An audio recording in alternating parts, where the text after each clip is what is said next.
What are common pawn wedge mistakes? Have you ever wondered what mistakes players often make when using a pawn wedge in chess? Understanding these common pitfalls can help you improve your game. A pawn wedge refers to a pawn that is advanced into the opponent's territory. This can create a spatial advantage and cramp your opponent's pieces. However, if not used correctly, it can lead to problems.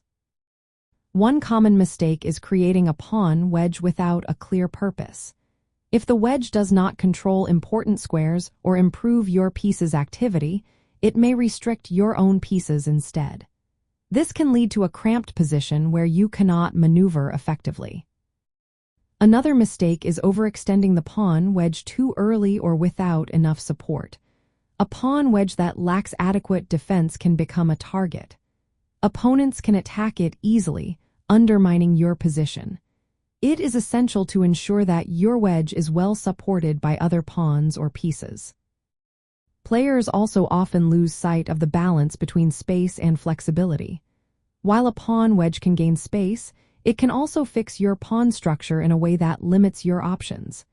This can weaken key squares behind the wedge, making it harder to defend. Mismanaging exchanges involving the pawn wedge is another common error. For instance, exchanging pawns too readily can remove barriers that restrict your opponent's pieces.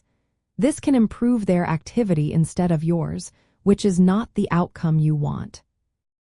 Lastly, failing to maintain the wedge's functionality through the middle game and endgame can be detrimental.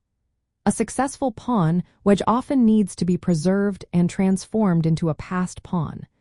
Losing this potential can waste the initial spatial advantage you gained. To avoid these mistakes, ensure your pawn wedge contributes positively. It should provide good squares for your pieces and limit your opponent's mobility. Always plan for its role in the later stages of the game, like becoming a passed pawn. By keeping these points in mind, you can use pawn wedges effectively and avoid common pitfalls.